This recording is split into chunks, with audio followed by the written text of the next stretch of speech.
Okay, we're back after another couple of weeks. So, what's been going on? I played the Harrogate Congress.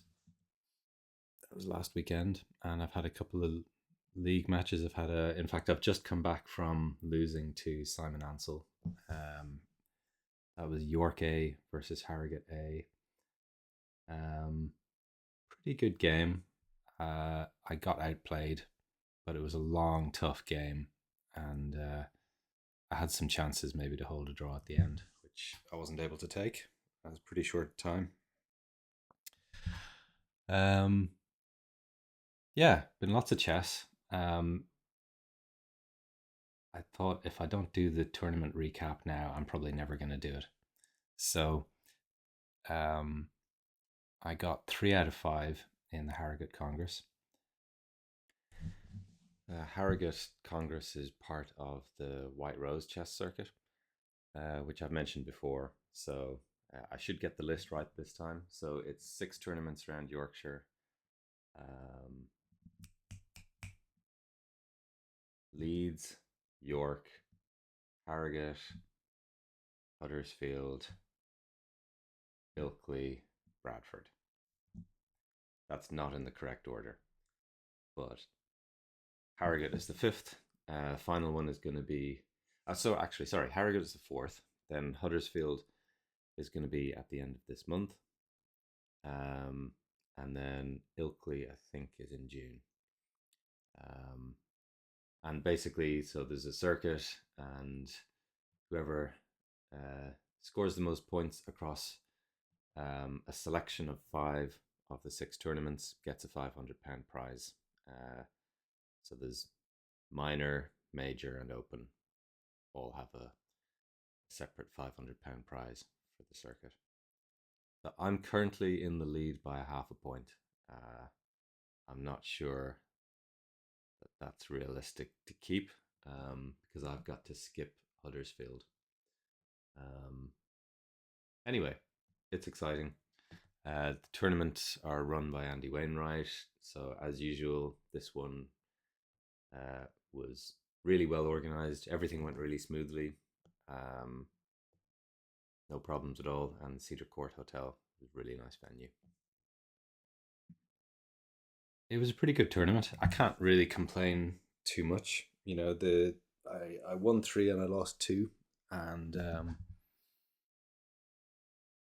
I can complain a little. I felt like I made some pretty poor positional decisions in the 2 games I lost. So that's going to be one of the things that I'm looking at today. Uh, and the games I won, I'm fairly happy with. So again, I'm going to try and keep this video from going ridiculous amounts of time. So I'm going to try and move through the games at a reasonable clip and not linger too much on every little decision. Um, yeah, so I'm going to dive in and get going. Um, yeah, at the end, I'll talk about what's coming up next. Some interesting stuff.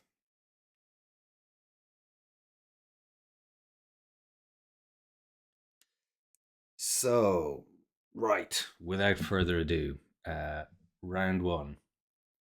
Um, I had someone who I think this is the third time I played Mike Bramson in round one of one of these White Rose Circuit tournaments. So he must be getting a bit sick of it.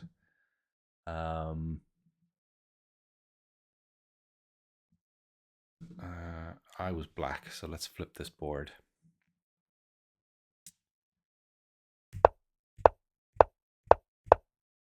Yay! It's a mainline Sicilian. Okay, and I get to play a dragon, which um, usually people don't let me.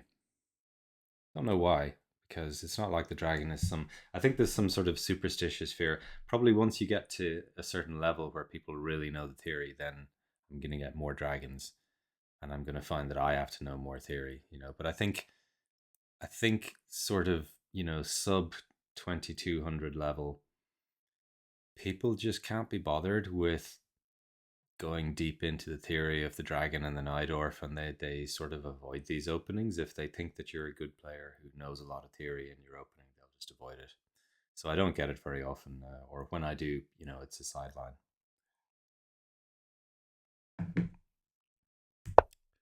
So yeah, I mean, this isn't a sideline. This is a classical dragon.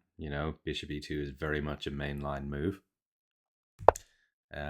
But black shouldn't really have any problems in this line. Rook e1 is a little, I mean, it's obviously a theoretical move, right? It's just not quite usual. So I've most often in this position faced either bishop to e3 or bishop to g5. Bishop to g5, I think, is the Karpov variation. And basically, the idea is to bring the knight into d5 as soon as possible. And bishop e3, the idea is at some point after a little bit of preparation to play f4, maybe f5. And they're both fine.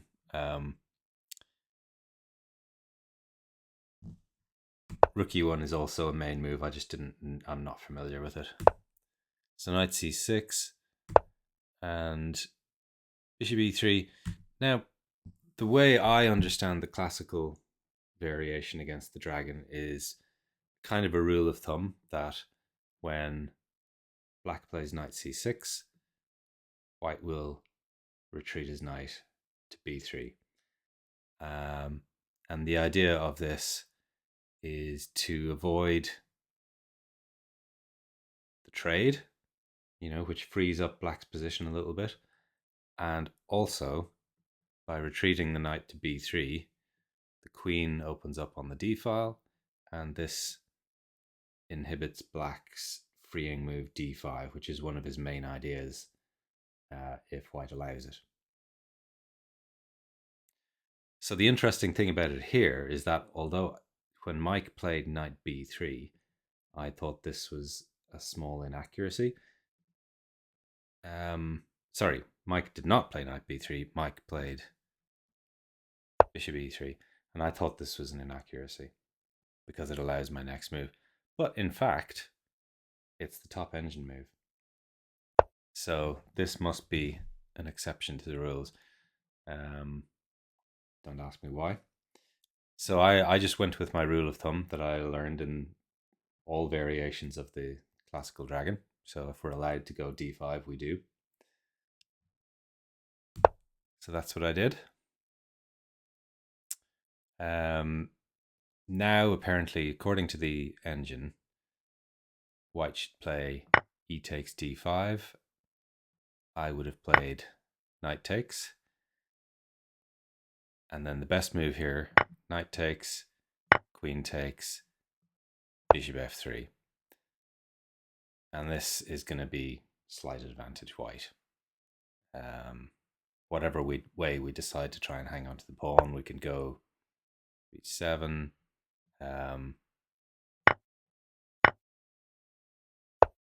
Now, according to the engine, this is +1, which is quite surprising to me because usually when black has managed to play d5, he kind of has sort of close to equalized. But I think these bishops are very powerful. So this is interesting to me. I wouldn't have guessed this. But Mike did not go for that. Instead, he traded on c6 right away. And I've got no problems here. So yeah, he takes on d5. Again, according to the engine, he should push e5 here. And then I would go, I think I was planning to play knight d7. And then he goes here. And this is fine. This is fine for white, but it's also, I mean, it's a slight advantage for white, but I don't feel like black has too many problems here. And maybe this kind of plan is what white is looking for. Anyway, he exchanged. I played knight takes, Knight takes, pawn takes, and we get to this position. And now there's an interesting moment here. So I've had this kind of position in dragons before, and I can't resist the temptation to just push my e pawn to e5 in one go, which looks really obvious. You're creating the central pawn duo. It looks like you can support the two pawns with your bishop with no problems.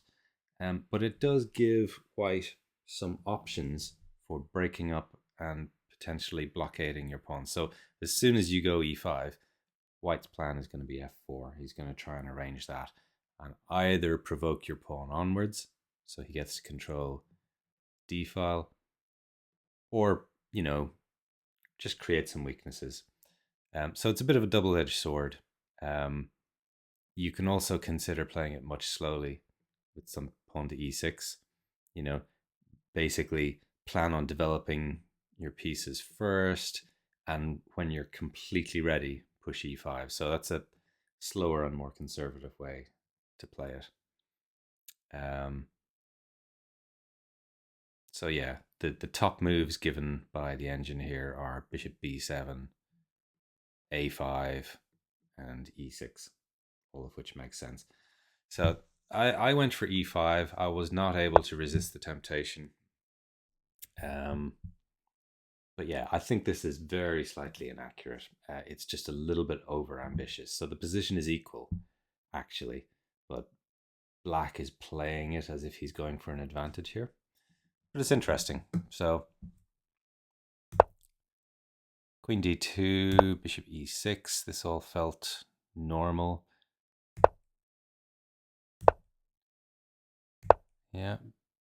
Bishop h6 is maybe a little bit unnecessary. Computer suggests pawn to a4, rook to c1. So it wants White to kind of improve his position a bit first before doing anything like this. But Mike goes for the trade, which looks fairly logical. There's nothing too wrong with it, and it would seem to weaken my e5 pawn. But I think it also reduces his control of this crucial d4 square. Maybe that's the reason why it's not quite so good. But it can't be bad.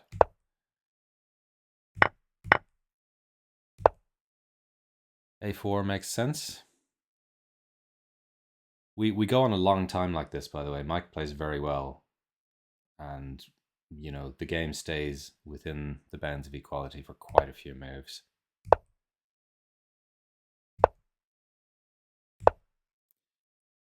The interesting thing though about that, although the engine is giving it within equality, I think both me and Mike felt that I was slightly better here. And maybe I am a little touch better. The two central pawns certainly make it feel as if Black is better here.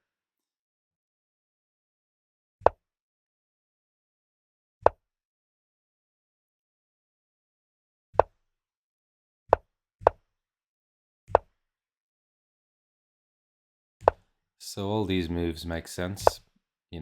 White is trying to restrain the central pawns, and I'm trying to gradually get an opportunity to either push pawn to d4 or do something else active. But my main plan really is to push the d pawn.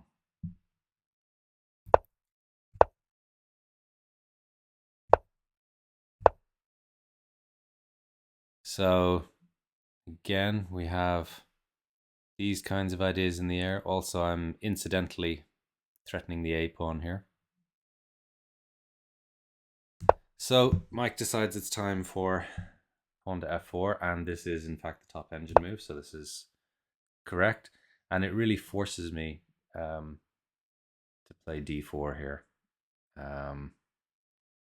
When I say forces, the engine doesn't agree. So the engine thinks it's actually totally fine to push this e pawn. I thought I can't really do this and give him the blockading square on d4. The engine also says you can just play rook e8. But to me, d4 looked like the most obvious and the most active move. But before I played this, I had to do some calculating. because there's a funny line here that I have to think quite a bit about. So White can try this, and I have to calculate the consequences of taking the queen, because I'm gonna it gets quite hairy here. So queen f5, which is only move not to be worse. And the idea of this is basically he can pick up my rook, but I'm going to come in here with a check. So he takes the pawn. Now I have to go to h6. I can't come down to these squares because then the rook can be captured with check. So I go there. Takes d8, check, king h1, queen takes e2. And so I was trying to evaluate this position. Looking at it now, it doesn't seem like there's a massive amount of evaluation necessary. Seems like black should be clearly winning. But, I had to think about ideas like this, where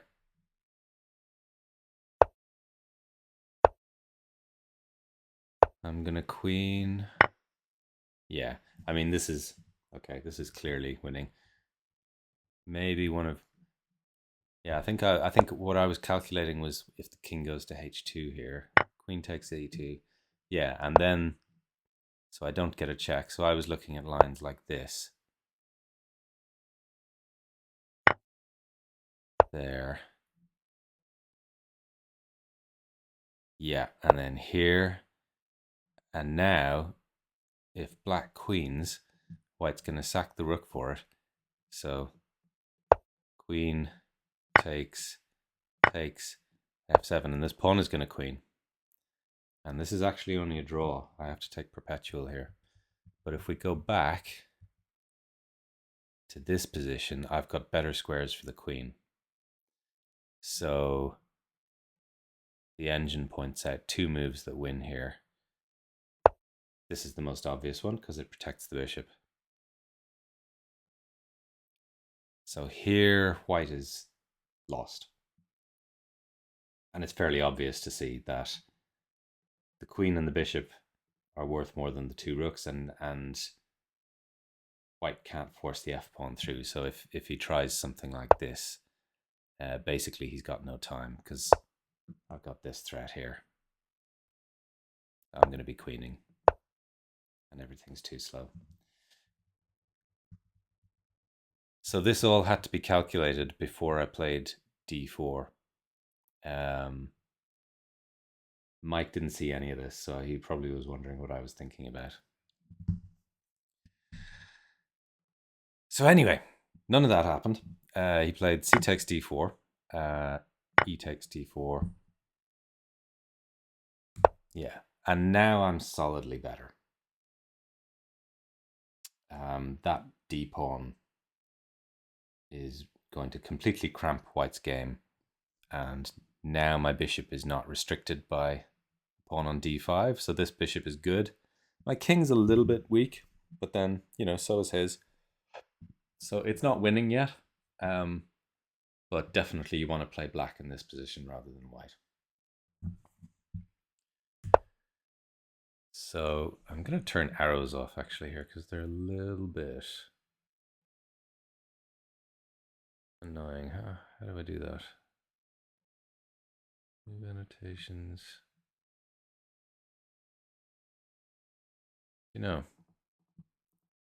Oh, there we go. I have to turn off the computer analysis. There we go. Okay, we got rid of our arrows. Okay, so rook f1's a blunder. So he's got to defend the f pawn with queen to g3, and then we'll just play on. The game continues. I can possibly swing my queen over to the queen side, to try and target these pawns. This pawn, it occupies all of White's attention. He has to keep both rooks on this file to try and keep this pawn under wraps, and my queen's a bit more active.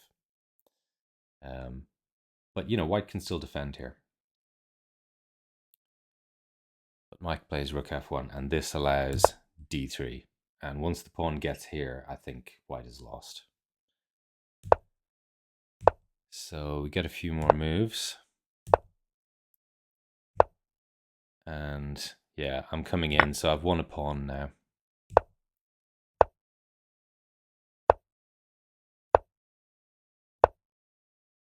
Now, takes. Now, I spent quite a long time here trying to calculate the consequences of playing the very obvious move, bishop takes h3. Now, the obvious part of this is if you take it, then this is completely lost. My rook is going to swing around this way, and it's just going to be completely lost. The bit that wasn't obvious to me, maybe it should have been, but it wasn't, was what happens if white just pushes the b pawn. I wasn't 100% clear about this, because I could see that if I bring the queen back, then he can capture the bishop.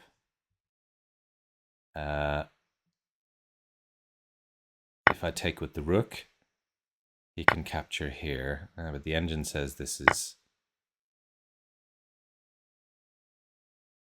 what's going on here? I guess this is just trivially winning. Yeah. The engine has no problem and says, yep, just go into this 2 pawns up ending and you're winning. So maybe that should have been really obvious to me. I can also just leave it. So if I play bishop takes h3, b6, I can actually just bring my bishop to f5. He goes b7. Engine isn't worried in the slightest about this. It's like, yeah, you're -6. What's the problem? But, when I was trying to think about whether bishop takes h3 was worth it, and I saw he got a protected pass pawn all the way to b7, I just, felt like I didn't need to allow this. So I ended up not playing it. But, according to the engine, this loses a lot of my advantage. I go from -4 to -2 here, which is still enough to win. I should also mention Mike was getting really short of time here. So yeah, again, this is not necessary. I was worrying too much about the b pawn, so I wanted to put something in front of it. But, the engine points out that I can once again take on h3 here.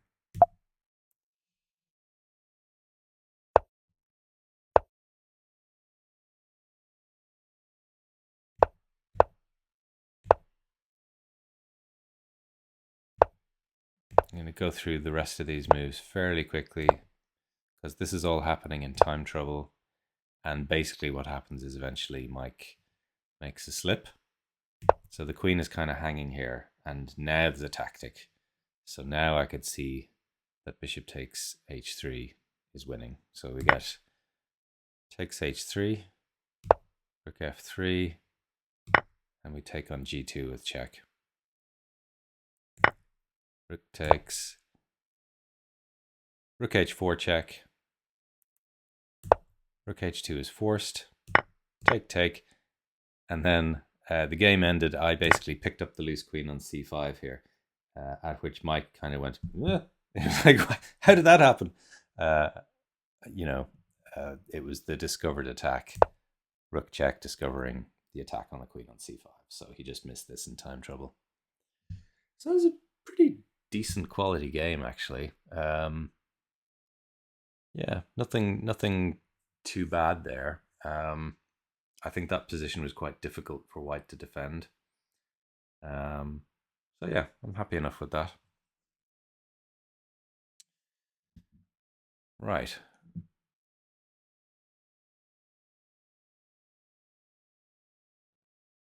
Round 2 is against Aaron Rich. Aaron, up to this point, had a fantastic record against me. I'd never beaten him. He'd beaten me Um, he beat me once in a rapid game, and then in another rapid game we had a draw, and he beat me in a blitz tournament. I, I think that's it. I think it's 3 times we've played. I had 1 draw and 2 losses at shorter time control. So this was our first full length classical game. And he immediately surprises me. So I was expecting a Sicilian here. I know that he plays the accelerated dragon, and I was vaguely thinking of playing mainline, the open Sicilian here, which I don't usually play. This would be the first time I think that I'd played it in. No, not the first time, but one of the first times I played it in classical. But I didn't get the chance, so he went. He did a perk. Um, yeah, I was completely surprised here, and normally I would just play d4 here. I've had some success with this system here with bishop d3. I have a few wins there. But here I thought he would play this. I thought he would play a kind of Philidor's type move. And I thought he'd probably prepared something. You get yourself into sort of weird mindset where you think everyone's preparing stuff against you all the time. Um, after the game, he said, he had no intention of doing anything like that. He was just going to play a perk, like an actual perk with g6, bishop g7. But yeah, I kind of got into my head a little here. Yeah, anyway, I psyched myself out here and I played knight c3, which I have played before against the perk. I play this quite a lot online, and the aim is usually to try to get a kind of a Grand Prix attack set up. Because what black will very often end up going c5 in these positions. Um, and, I'm fairly familiar with the Grand Prix attack. It's not that great, you know. Um, that's what I expected we'd get, Grand Prix attack. And generally, actually, white has to be sort of careful in the Grand Prix attack not to get into a disadvantaged position by overpressing on the king side. The Grand Prix attack is fine, especially against lines where black has played d6. It's not worse for white, but if you try and go overboard with the kingside attack, generally people who know what they're doing will then punish you and counterattack you. But I would have been okay playing this. So we sort of play some non-committal moves here. And now I've got a decision to make. Am I going to keep on going for the Grand Prix attack setup, or am I going to do something different? If I want to keep on with the Grand Prix setup, then I can put my bishop on c4. But then, black doesn't have to play ball. He can go for c6, d5 type ideas then. So probably not so great. I could also switch to a closed Sicilian here with g3, bishop g2. Again, black is not obliged to make it a Sicilian. He can do something different. So I decided to play something non-committal and see what he did. So I played bishop e2, which doesn't really spoil anything because you can, so let's say black went c5 here. You can easily play this kind of, it's a type of Grand Prix attack. I've seen it referred to as the British Grand Prix. I think Simon Williams has a course on the bishop e2 Grand Prix attack. And it's a bit like a reverse classical Dutch, where you've established your pawn duo here. It's about equal, but black does have to be careful, because you still do have the normal Grand Prix attack ideas. You're going to castle, you're going to play your queen e1 to h4, you're going to be looking for f5, and that attack can get quite dangerous. But at the same time, black is completely fine here. If he's just careful about that attack, he'll have lots of play on the queen side. So I would have been okay playing that if we got c5 in this position. If Aaron had just castled, I think I probably would have also just castled and kept my options open. Um, and here the engine says really only the only move for black is c5. If black is looking to play the opening optimally, c5 is the best move here. Everything else gives white slight advantage. So Aaron went c6, which the computer marks as a fairly major inaccuracy. Probably because it allows me to play d4 in one move, which I don't do. So I castled here, which is also inaccurate. And now, funnily enough, engine says black still has time to correct his mistake by now playing c5, which obviously, humans don't really play that way. We don't go c6 and then c5. You're playing c6 because you've got other ideas in mind. So Aaron plays b5. And interesting moment here. I play a3, which is the second best move, but the engine points out that e5 is very strong here. So, I guess takes knight d5, takes queen takes d4 is what it's saying. And basically it's evaluating this as plus 1.5, which initially, first looking at this position seems kind of surprising to me.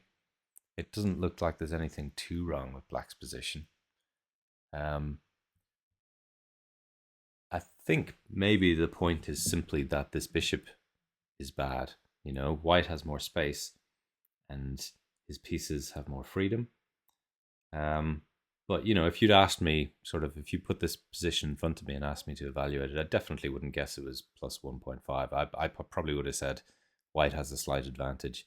But, I would have expected that black has plans of playing a6 and then c5. He might be able to put his bishop on b7. Doesn't seem terrible, right?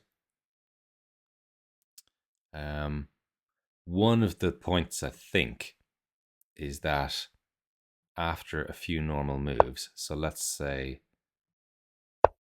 we get something like this.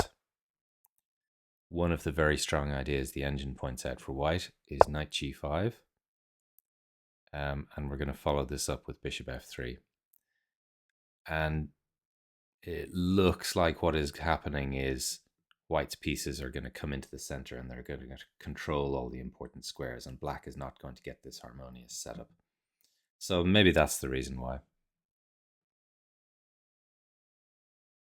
Anyway, I did not play e5. I played a3. Simply to stop b4 with the threat of winning the e-pawn. So once again, here, the engine says that black's best move is e5. Again, the point being to prevent d4. So we get knight d7, and now finally I get the message and I play d4. And the reasoning here was that I don't normally play this kind of Austrian attack setup with these three pawns, but it is very good for white. And the best black reply to the Austrian attack almost always involves playing pawn to c5. And here he can't do that. Here he's already committed to this more modern-like structure. And so I thought this can't be bad for me. Even though my bishop in the Austrian attack, this bishop really should be on d3. But I didn't think it mattered because this whole structure here looked quite loose to me, and it looked to me like I was going to get in possibly this kind of idea quite soon. So I thought this would be good for me, and engine agrees. This is about +1 here. So I thought he had to castle right away here, and I thought he had to let me play e5. So basically, I was expecting castles, e5, knight d5, and then I think I hadn't decided what was going on here. Is it bad for me to win a pawn? Let's have a look.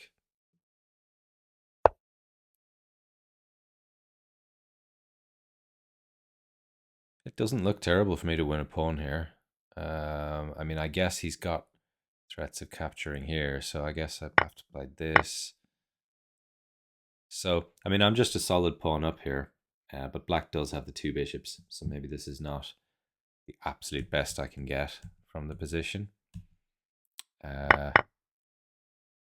In fact, the engine says that we're not interested in the b pawn, we're interested in consolidating our space advantage. It plays bishop e3. So either way, this would be quite good for me. Aaron played knight b6. And here I went for a move that I thought was forcing and very good. Apparently, I should just take things more slowly here. So the engine offers up king h1, bishop d3, and queen e1 as all roughly equivalent and all with a clear advantage for white. So basically it says that I have nothing forcing here and I should just consolidate my position and sit on my space advantage. It's pretty easy, right? But I thought I had something better, so I played d5. And I just thought this was tactically working out for me. And it does in the game, but in fact, black is completely fine here. In more than one way. So after the game, Aaron told me he put it on the computer and that one of the best moves in this position was this. And yeah, I can honestly say that this move, when I was trying to consider candidate moves for black, this move would never occur to me in a million years. Like, what on earth is that about? Why is that good? I mean, I suppose it has a very simple point, right? Which is that this e-pawn is hanging. So this is the disadvantage of my bishop being on e2. So I guess the simplest point is if I take it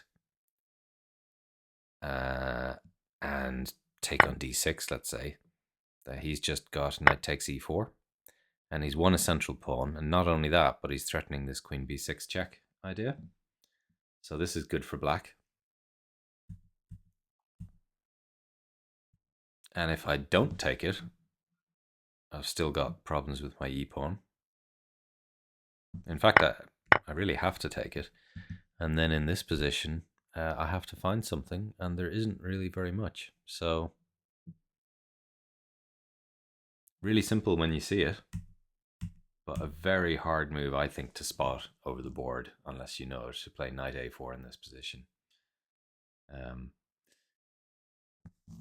Anyway, what Aaron played is also completely fine. He just has to find the right follow-up. So in a few moves, we'll see the point. So he plays, takes on d5, bishop takes check, bishop d7, and e5. And I thought things were going great for me here.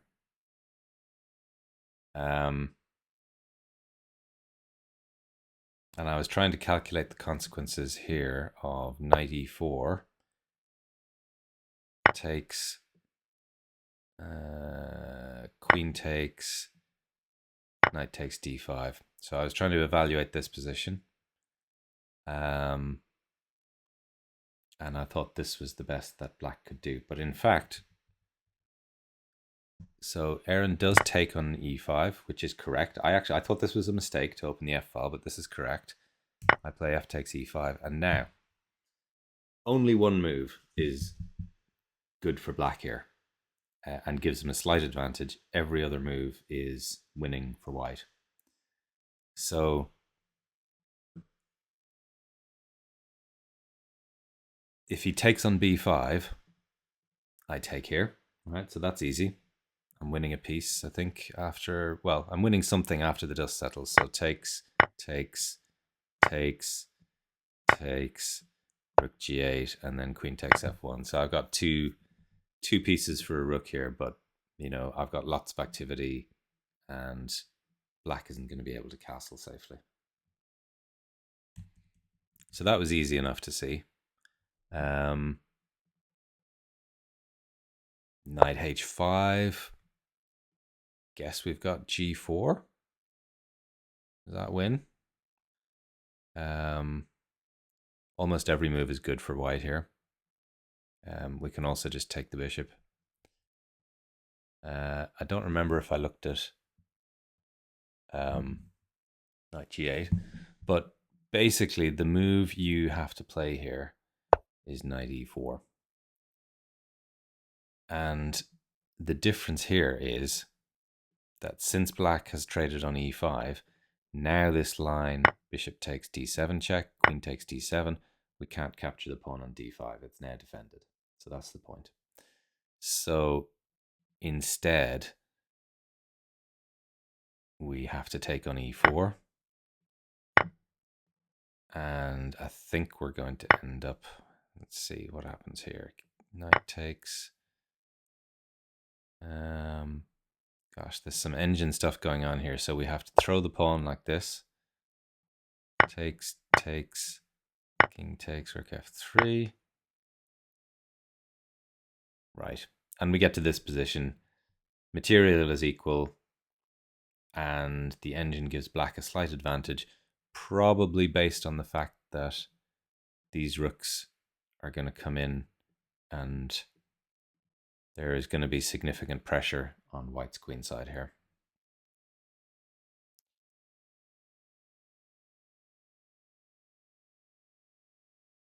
And if we don't take the bishop on d7 here, we have to do something, you know, I guess we can try pawn to e6, but black does just take it.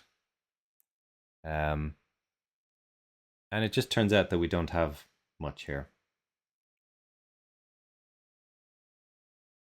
So we can do something like this. Queen takes, takes, and now maybe knight g5. But again, this is pretty close to equal. Black does have an extra pawn. He does have tripled isolated pawns, but he does have an extra pawn here. Maybe this kind of variation is what was putting Aaron off, but you know, there's nothing terrible here. This is, you know, maybe slightly more pleasant for white to play, but he is material down. Anyway, this is what had to be played. But what Aaron played was in fact knight g4. And this is now lost. So we get e6, and this is the point. This is now really powerful. If he plays f takes e6, then this is just mega strong. So this knight is hanging, this pawn is hanging, there's threats of knight to f7. Yeah, this is just horrible. The engine says that the strongest for black is to give up his dark squared bishop, after which we can play knight takes e6. So this bishop is pinned, queen is attacked, so the queen has to move. And then we play takes. Guess he recaptures with the knight. And only move here, apparently.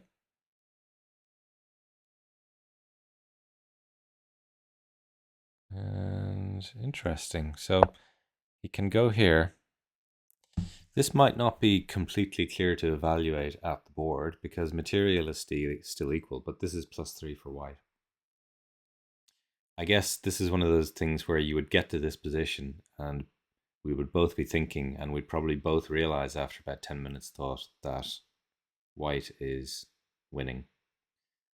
But when you're trying to calculate a position like this from a few moves out, it's not quite that clear what's going on.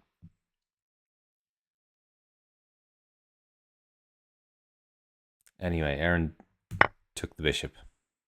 I take on f7. And here the engine says you've got to take with the king. So there's no absolutely killer discoveries here for White. White has 2 double checks that he can give, but neither of them give an immediate win. So basically we just have to take the bishop, and then black retreats, knight g5. I mean, White is much, much better here, and he's probably going to win, but it's still kind of semi-survivable after queen d7. You know, the game is going to go on for a while here.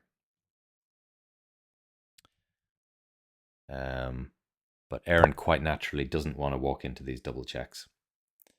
But we're now pretty much winning.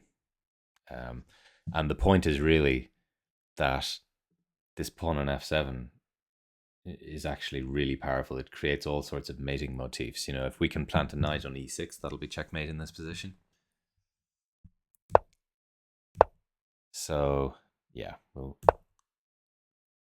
lot of these moves kind of, there's no immediate win here. So basically, I'm just going to develop the rest of my pieces, and black really can't do much. This is development with tempo, because this is a huge threat, and there's only really one way to stop it, which is by playing a5.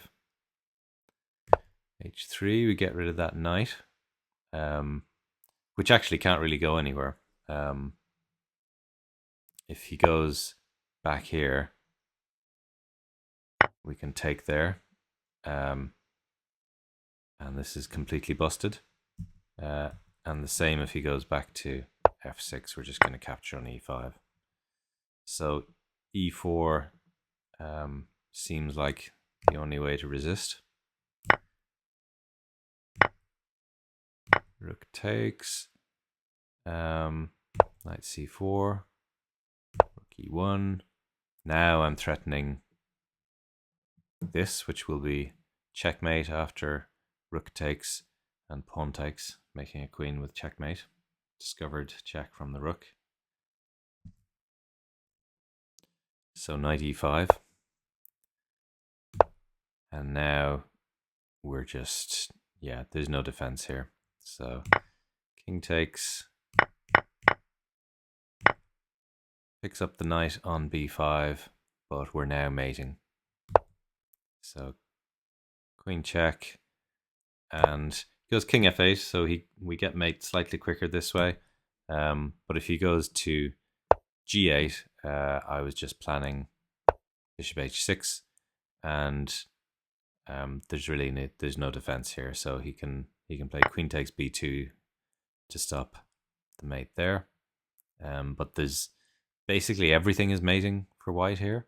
He can do almost anything he wants. Most accurate mating by the engine is rook f1. And in order to stop mate on this square, it wants black to give up the queen. What happened in the game was king f8, check, and that was it. So yeah, after the game, I felt like I'd played a really clean attacking game, you know, and I kind of felt like it had been crushing straight out of the opening. So it was interesting to find out that, in fact, you know, I'd attacked prematurely, and black had more than one good defense.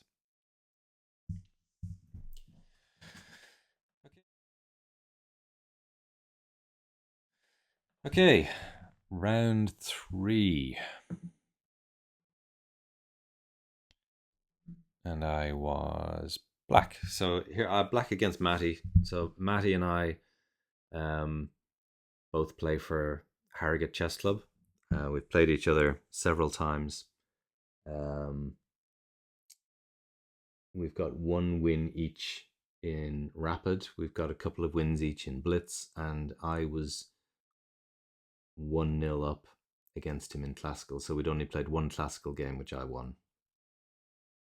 Oh no, I tell a lie. Was it 2? two classical games. I won the first one, and then we drew the second one. So at this point, we were both on 2 out of 2. So the story behind this is that Matty loves to play b4. This is basically his favorite opening move. He loves the orangutan, but he doesn't much like the positions you get after the main line orangutan, which I've played against him. He tried to get a delayed orangutan against me previously, so we went knight f3, knight f6, and he went b4 here, and I just went e5 anyway, and we got something like this. So it's quite similar to the mainline orangutan stuff. So he didn't want that either. So he goes c4, and I go knight f6. I'm sort of waiting to see what he does. Knight f3.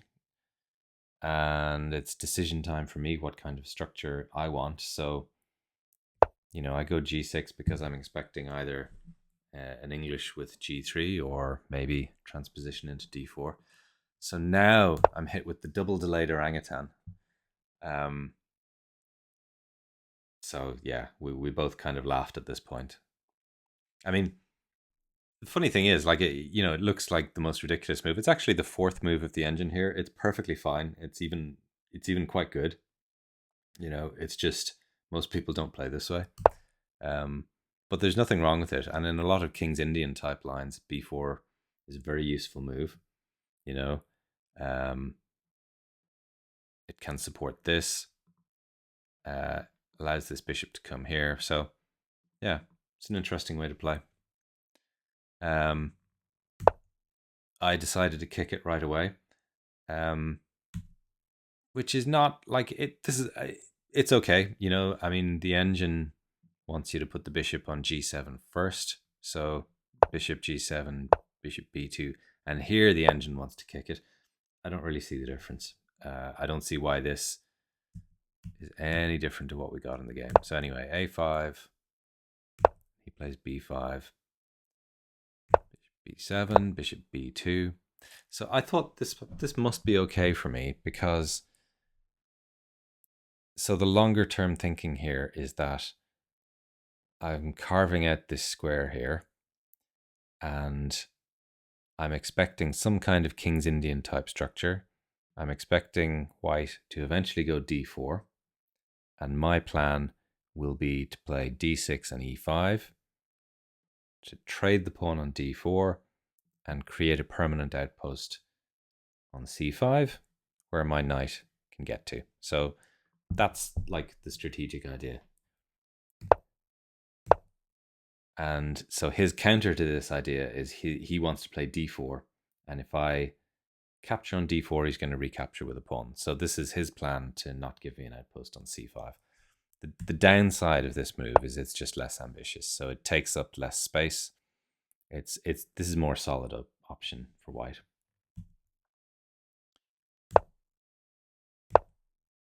So we get some kind of normal moves here, and I can trade right away here if I want. And I don't know. I presume that his plan would have been to play this, and then we just have a kind of a symmetrical position, one open file in the center, kind of drawish, probably about equalish.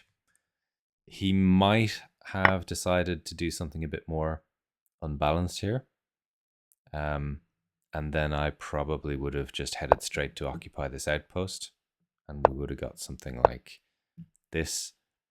And the thing about this is, even though strategically I now have what I want, the engine thinks white is better here. I guess it thinks that the extra space on the queen side, counterbalances this outpost. It says, a knight outpost by itself is not so amazing. So, we probably both would have been fairly happy in this position. So yeah, d4. And this is an important moment for me. So the pressure on e5 forces me to make a decision here. Now the engine says that I can actually just play this. So if white tries to win a pawn here, he's losing. Surprise, out of nowhere. Yeah, this just loses a piece. Now, if I'd seen this, I might actually have kept the tension and played knight d7. And it is quite an obvious King's Indian type tactic that you should look out for. So probably I should have considered this. So out of my three options here, maintaining the tension, trading on d4, I chose probably the worst one. So I decided to go for a King's Indian attack type position. I think this was not a good idea because I don't play the King's Indian attack. I've kind of looked at it. I know something about it. But after the game, Matty told me that he has huge experience in defending, the other side of the King's Indian attack. Like he knows these positions very well, and he was feeling very comfortable here. So this is probably not a great decision by me. I probably should have, kept it within familiar King's Indian lines by playing knight d7, or just gone for simplification by trading. Anyway, I thought this had to be okay. So we get a few kind of obvious moves. h5 I wasn't sure about. Apparently it's the top move here. So basically what I'm doing here is I'm waiting for him to tell me where he's going to castle. And it was getting really annoying because, black's main plan here is a kingside attack, but white isn't committed to castling. And, he can probably play more useful waiting moves than me, which he does proceed to do. So, I had the feeling of being positionally outplayed here, even though there's nothing too wrong with my position. So he plays queen c2, bishop f5, which is another normal King's Indian attack type move.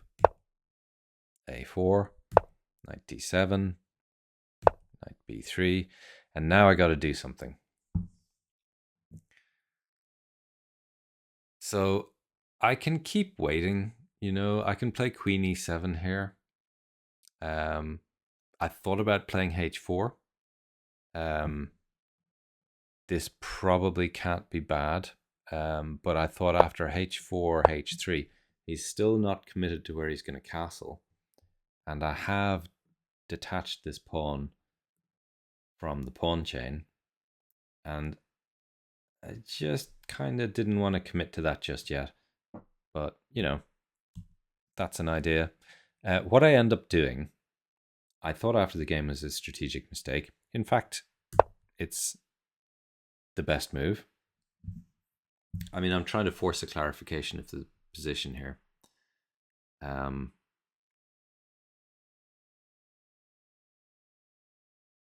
So if he takes en passant and takes, I'm already slightly better here. So I'm getting the b file. I'm taking away some squares from his knights, and I'm probably going to play d5 at some point.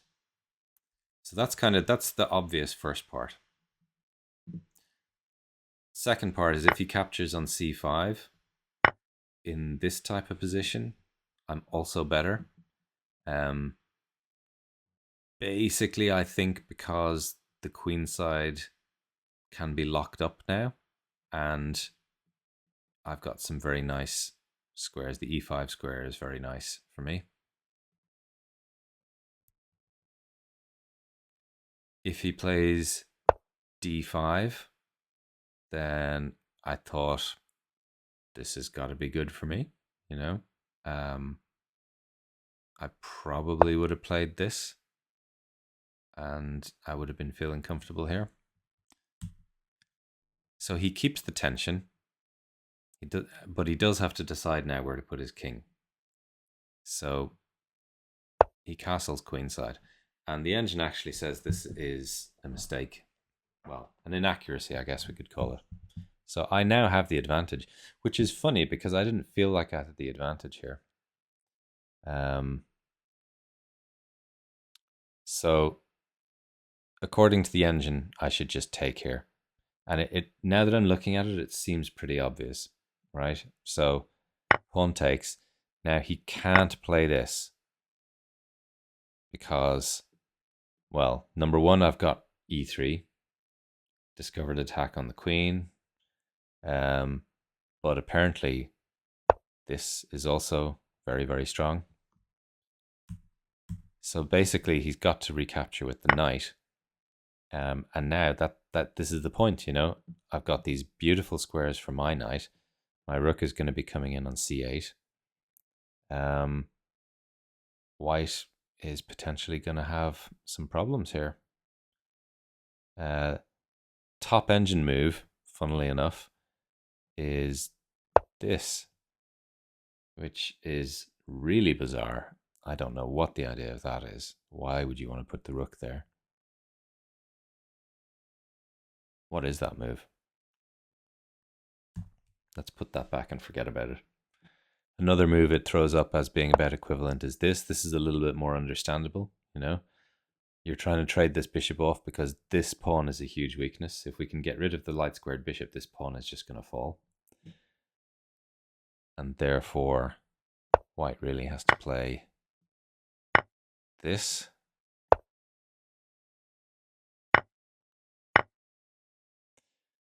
And apparently we're doing great here. You know, I wouldn't be so sure about evaluating this. You know, white has weaknesses and black has this weakness on d6, but the engine says that black has a clear advantage here.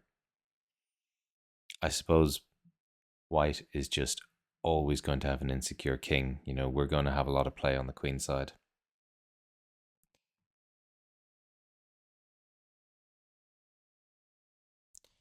So yeah, capturing on d4. After playing c5, capturing on d4 seems like what you should do, right? But I waited. I played queen e7. And this is pretty big inaccuracy because the queen is just not great here. It looks like a natural square for the queen, but the queen is actually probably better on d8, leaving this rook open to operate here. And also, the queen can be attacked by a knight coming into d5, which leads to sort of more forcing options for white later. So yeah, I just start going wrong here. So h3.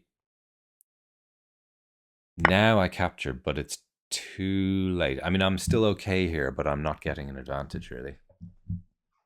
So he plays knight takes. And now this is the critical moment of the game. So I really lose the thread here. The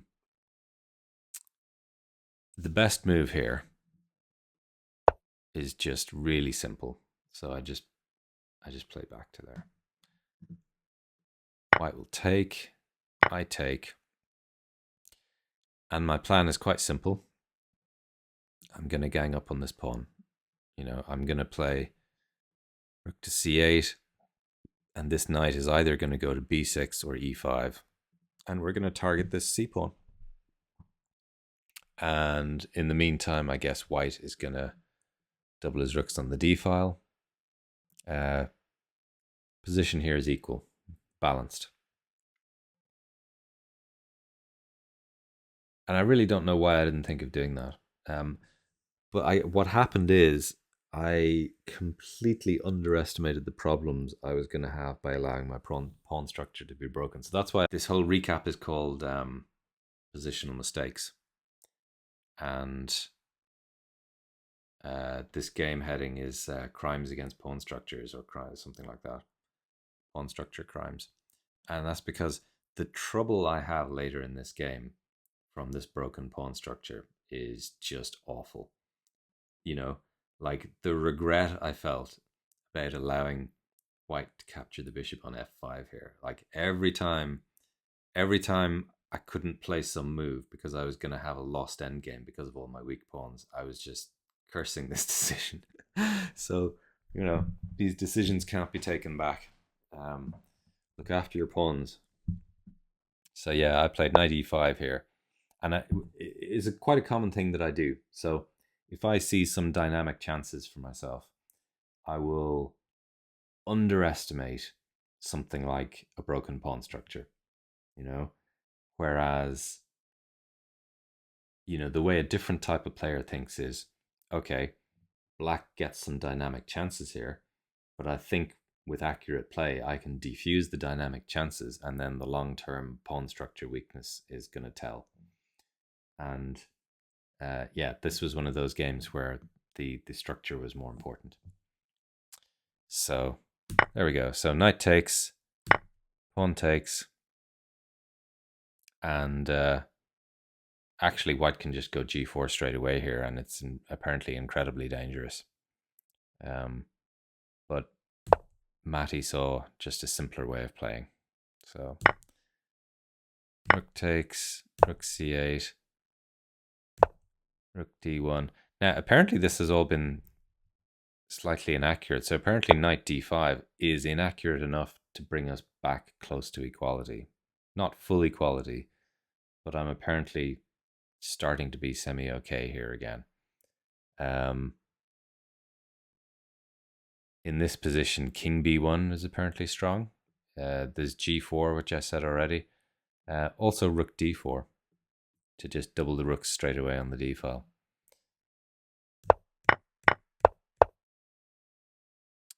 And now what I have to find, so here I play queen c7, and I already thought I was doing okay. And it's very interesting to me the way the game went. What the engine suggests here is rook c7. And if white plays rook takes d6, we have this tactic, quite a common interference tactic, winning the exchange. So bishop takes, king takes b2, queen takes d6, queen e2, queen b4 check, and we're the exchange up and we're winning here. So he can't take that one. And he can't take this one because this is losing. So in fact, this is one of those positions where if I'd been accurate, I do have enough dynamic play to offset my weaknesses, so he's got to play something like this. And now I've got time to sort of consolidate. So I can raise the pressure with this. And instead of having the queen on the c file, having the two rooks on the c file is much more powerful. So this was an effective reorganization that I missed. So I played queen c7 with the same idea that we're going to take here. So basically same idea. If he takes here, we've either got this interference tactic, or even stronger, actually, the engine says we just take here. And this is winning for black.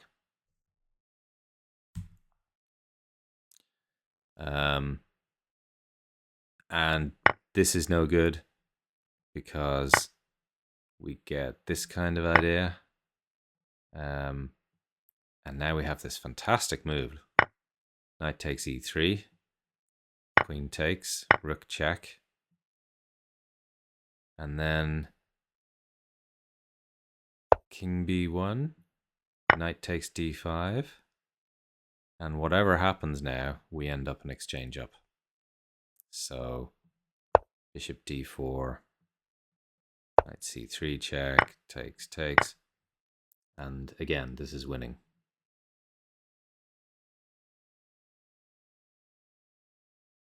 So here, Matty played a move that was really surprising to me. A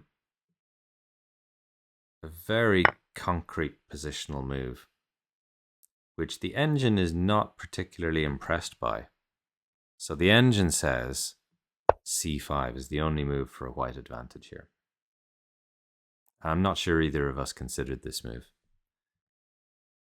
Even though the engine caused this a mistake, I think it's an excellent move. It was really unexpected. I really didn't think he could go in for this transformation. I thought that the bishops of opposite colours, especially with his king being a bit open, I thought there's no way for me to lose this. I know I've got some weak pawns, but all kinds of endings now I thought are going to be drawn for me with the bishops of opposite colours. I also thought I've got as many attacking chances as he does in this position. But it turns out it's actually quite difficult for me. And it was a very interesting decision. So I took with the rook. He gets a free pawn. And now, apparently I can keep dead equality with f4 here, but I play queen c5, which is also totally fine. Queen b3. And now I again miss this f4 idea. So this is the idea, is to break up White's nice structure before he's got a chance to start eating all my pawns. Also, just by the by, this defends the h-pawn. The h-pawn, it doesn't look that significant, but it actually is, because if White captures this, then all kinds of endings with a passed h-pawn are going to be winning for him, including a lot of the bishops opposite colors endings. So basically, one of the endings I have to watch out for here is that even if we're left with only the bishops on the board, because White has a queenside pawn majority, and if this falls a passed pawn here, then you have the conditions for winning a bishops of opposite colors ending, because you can have the split passed pawns, one passed pawn on one side, one on the other, and the opposite colored bishops can't cover both.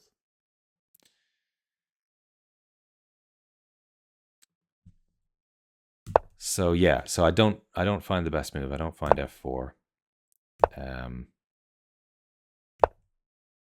And this is a big mistake apparently. So again, I should be playing f4. I basically continuously missed this idea.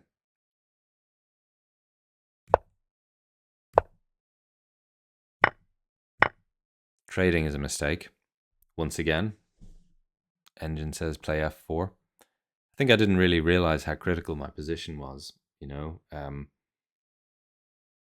I kind of thought simplification must be good for me here, but actually I'm making concessions by simplifying here. And yeah, I'm gradually falling into a losing position here. So queen d1 is an excellent move. Now,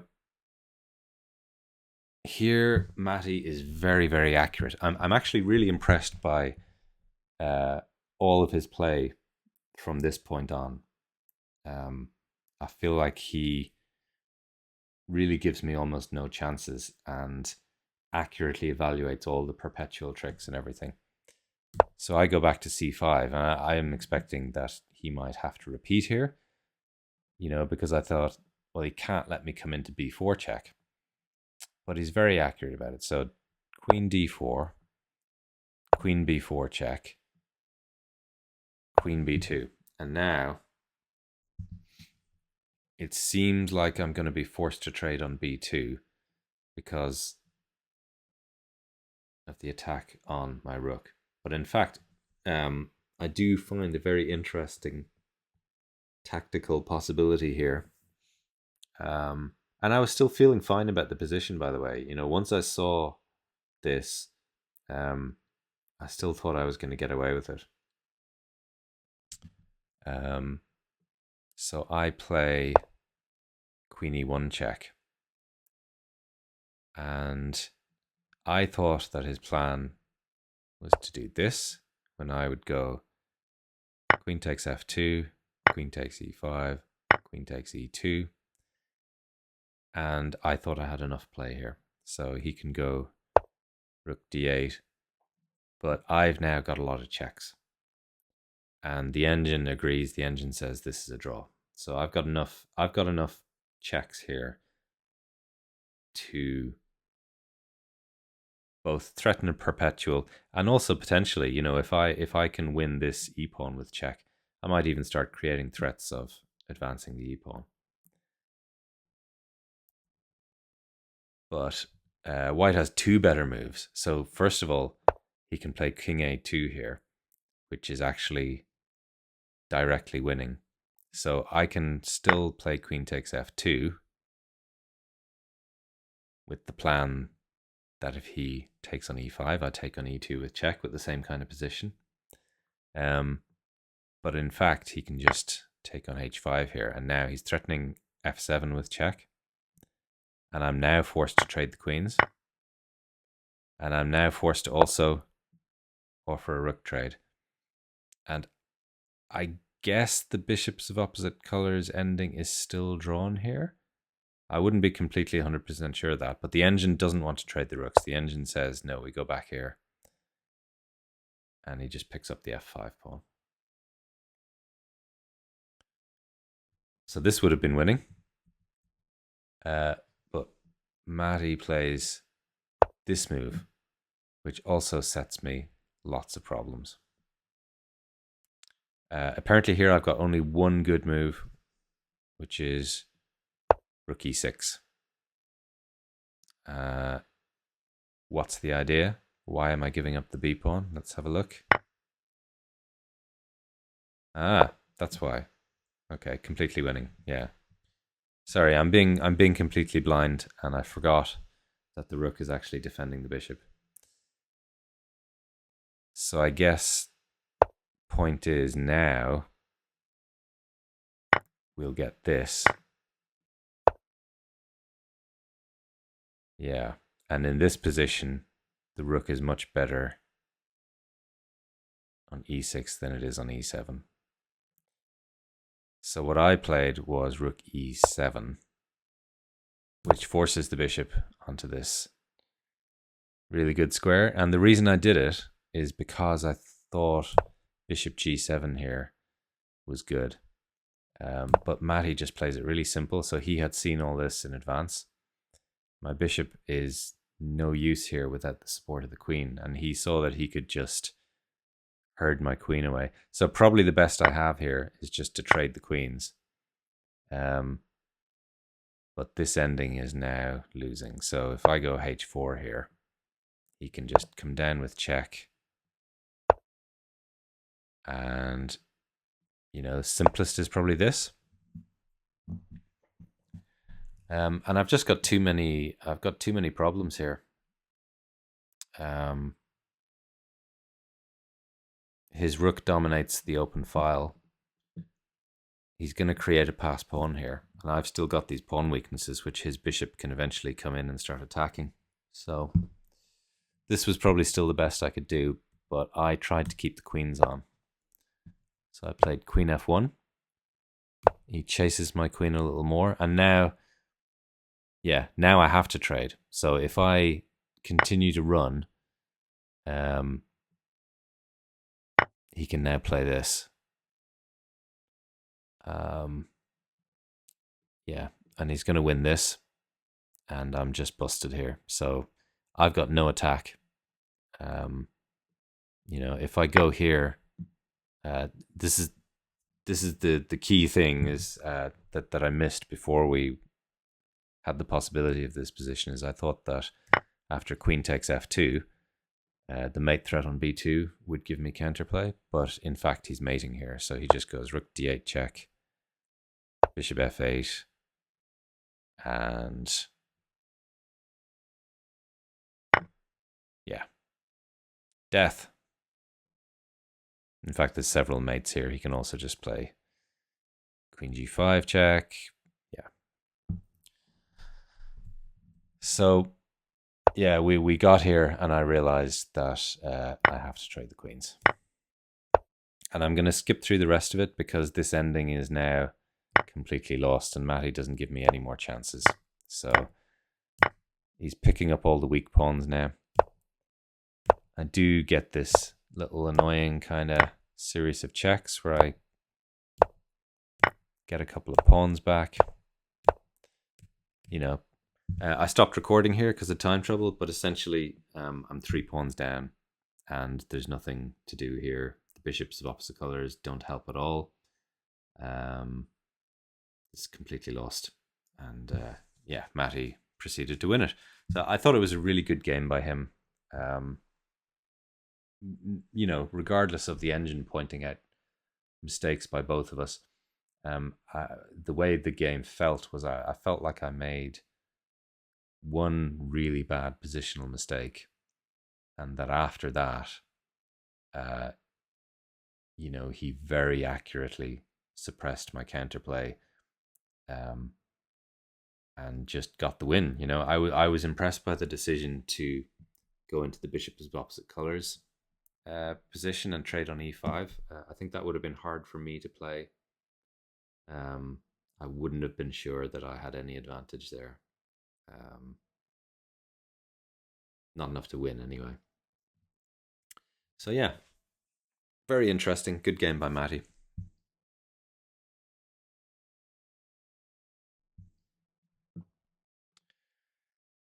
And then obviously next round I also got someone very strong. So I got Toby Quaite, who um,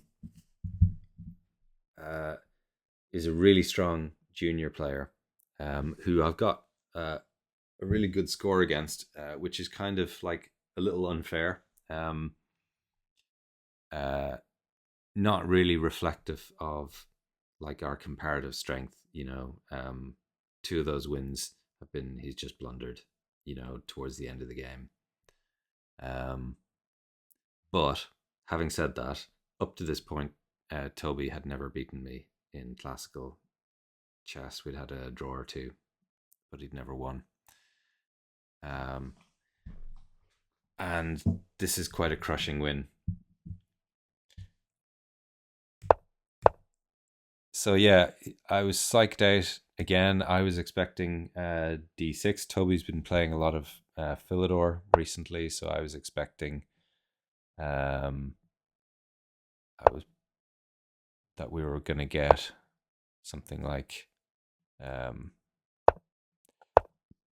this, which I'd have been okay playing. But Toby just loves to avoid any prep that I might possibly do against him. So we got a bishop's opening.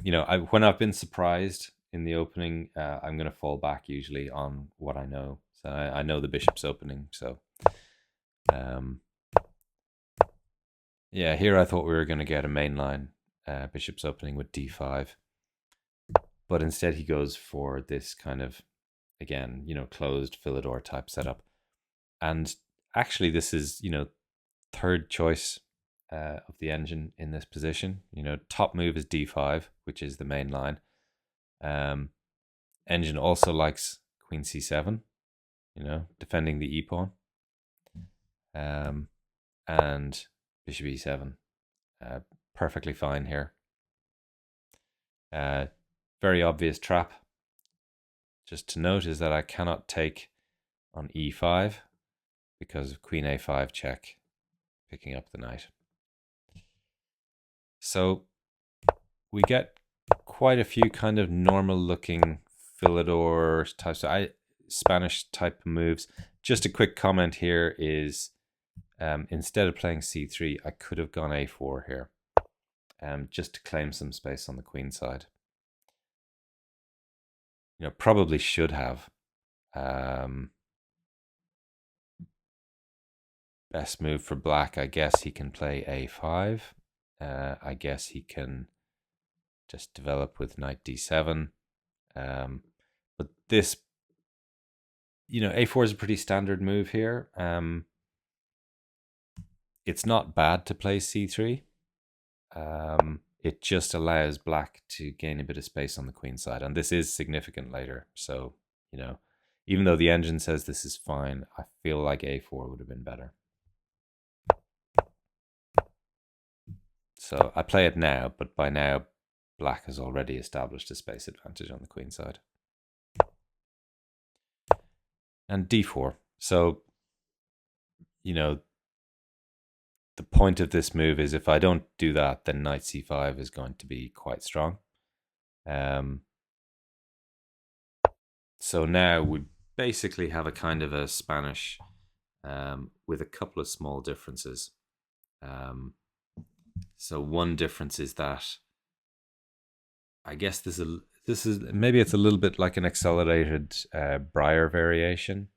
So instead of having a knight on c6, it's like in the Breyer where he goes back b8 to d7 so that he can play c6. I've very little experience playing these positions, so I really don't know the nuances and differences. But I did feel like I had to be at least fine here, and that my job is to maintain this pawn duo, which I knew, right? I knew that. But as you can see, I'm going to forget it in a short while. So we get some really normal kind of Spanishy Philidori type moves.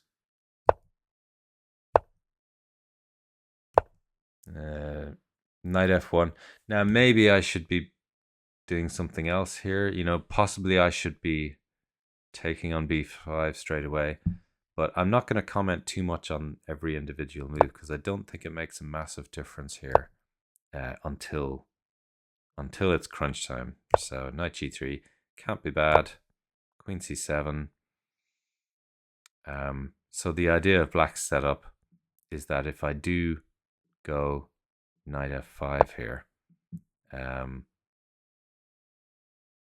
that he just kind of doesn't worry about it. I think maybe he might have been planning that at some point, but in this specific position, it does drop the f pawn. So I suppose he has to play this first. And then I have to decide what I'm going to do about that. Do I take it? But if I take it here, now the engine says I'm actually in a bit of trouble after this move. So, yeah, black is quite a bit better here, apparently. So basically, the knight to f5 here is looking like it's a little premature because it doesn't have any support, and because the position in the center is so tense and fluid, which explains what I do in a move or two. So h3, bishop b7, and now this is the moment, right? This is the moment where I make, I think, a pretty elementary positional mistake, which is that I resolve the central tension myself and I play d takes e5. Now, it's the kind of, you'll hear positional advice all the time, which is, when you have tension in the center, the side that resolves it first, breaks the tension first, is usually going to get the disadvantage. And this does turn out to be true here. And again, I knew that. So what I knew is I knew that I don't want to be the first one resolving the central tension. I knew that the basis of any advantage I have is maintaining my pawn duo in the center. And I knew that by removing this d pawn, that I'm giving black the square c5, right? So I knew all these things. And I still played this move. And I can't explain why, only to say that I didn't know what I should be doing here. And funny things can happen in your brain when you're not quite sure what to do. Because, you're casting around for a plan and you start to think creatively. You start to try and think, well, what can I do? Let's think out of the box here. And then it can happen that you convince yourself that you can break the rules. You can convince yourself that there's an exception to the rule here. Like I know I'm breaking up my pawn duo, but I think I've got a concrete justification for it here. So something like that happened in my brain here. What I should be doing here is maintaining the tension. So white is actually slightly better in this position. I should just play a completely normal Spanish type move, like bishop c2. And we're both kind of in the same position where we have to come up with a plan, you know? What does black do? You know, I think one of the things I was afraid of was this d5 advance. So one of my ideas of trading on e5 was to just rule out this d4, d5 pawn advance. But if we look at what happens here, so bishop c2, if he does go d5, the engine instantly points out, okay, well, we get takes, takes, takes, takes, f4, queen retreats wherever it likes, e5, and white is borderline winning. So wherever the knight goes, so let's say it goes to d7. The engine thinks, by the way, that the position is already so bad for black that he should just straight away give up a pawn with knight e4. But if he goes knight d7, we just have this. And there's some funny lines here. So here's what the engine gives. And again, it wants to give up a pawn. But if it goes back here, yeah, we can just put the queen on d3. g6. Funny lines from the engine here. It wants knight h5. But that's not the only good move here. We can also play h4, h5. So yeah, a little bit of... I think I just, was not thinking properly here, because being worried about d5 in this position, it doesn't feel that hard to see that d5 is bad here. It doesn't feel hard to see this idea of capturing and then playing f4. But anyway, I missed this. So, that's my big positional mistake. So again, it's not yet a complete disaster, but it is, I've now resolved the position in black's favor. So knight h4, knight c5. Now here's where the engine thinks I make a big mistake. So I went bishop c2, which looks very natural. The engine wants bishop a2 because it thinks that you can just give this pawn up and now you've got compensation. And I did consider this. The reason I rejected it, I actually had thought that the knight, I had seen this and I thought this was probably worth a pawn. I thought I was getting good counter chances here, but what I thought he might do was pawn takes. And then I thought knight f5, knight b3. And this didn't look very nice. So if I take, like queen takes, and it looks all right. The engine says that black has the advantage after this, But basically when I was thinking about it, I thought black now has the two bishops, and without the light squared bishop, I don't think I have much of an attack. I don't really have any attacking ideas. I've got very well placed knight, but on its own, the knight can't really do anything.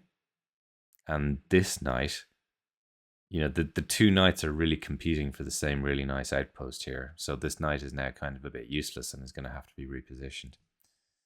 So that's why I rejected it. It was because of this b takes a4 line. But apparently, rather than knight f5 here, this is quite strong.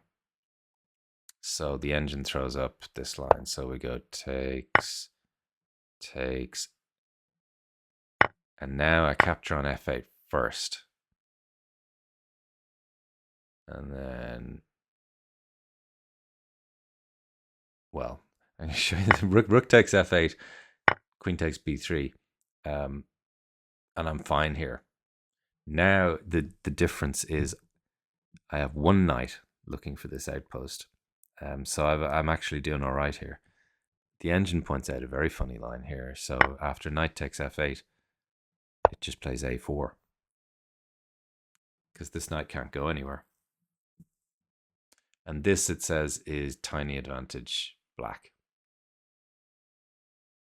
So basically we can do this, and in the time it takes him to capture, we have these types of ideas, so we can pick up a pawn. But he does have this very dangerous configuration on the queen side now, so this would have been quite hard to evaluate as well.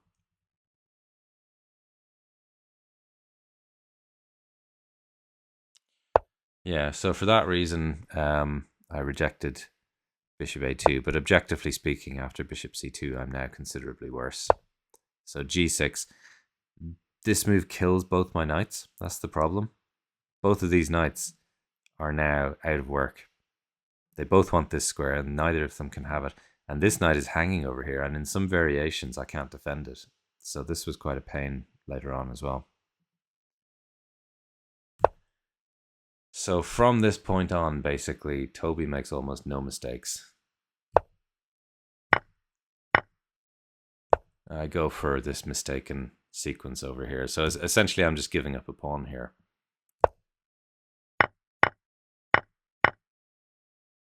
And the reason is because, this sounds stupid, but I had missed the fact that after knight e6, that this is going to be just super strong. I just missed it. Maybe you could say that I was off form or something, but it can happen in a position where you were already feeling under pressure and you got disadvantage. You can miss things fairly easily. Like, I was trying to look for counter chances, and I was also obsessing over my hanging knight on h4, and I just missed some of black's obvious ideas in this position. So knight e6, and I'm really just completely busted here. So not a lot of comment necessary on some of these moves here, because everything is losing essentially.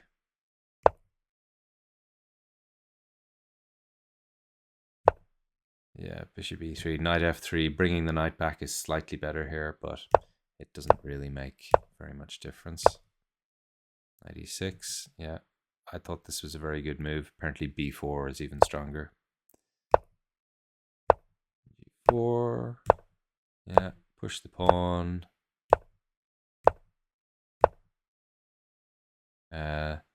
Slightly amusingly, so he plays a brilliant move here. He plays knight takes e4.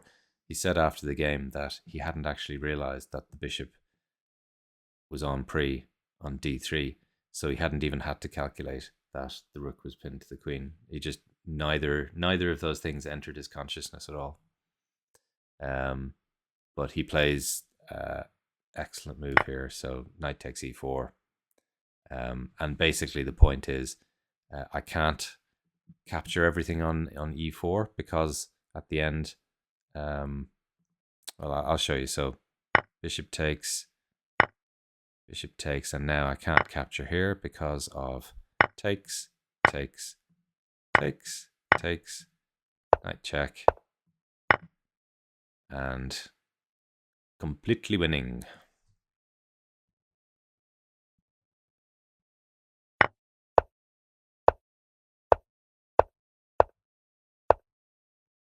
And in this position, I used up most of my remaining time trying to find even a shred of counter chances anywhere, like anything I could do to try and even set up a swindle or a trap or anything, and there's absolutely nothing. I'm completely paralyzed. There's absolutely nothing I can do here. I can't bring my knight back because he'll take, and then what can he do here? Like, yeah, he's got this,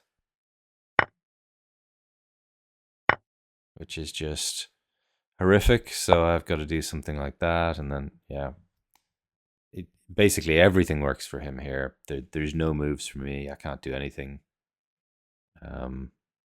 So yeah, I resigned. I'd had enough, and Toby got his first classical win against me, which I think he was pleased about. And yeah, probably about time. But very well deserved win. 97% accuracy according to Lee Chess. So uh, yeah, it's a little bit. I was feeling pretty upset with myself afterwards because I just felt like I'd just butchered this position. I felt like I played it so badly, and it's one of those games that makes you feel like you need to go back to school again about certain types of position. Um, so my resolution after this game was I need to review 100 master games in the Spanish and Italian.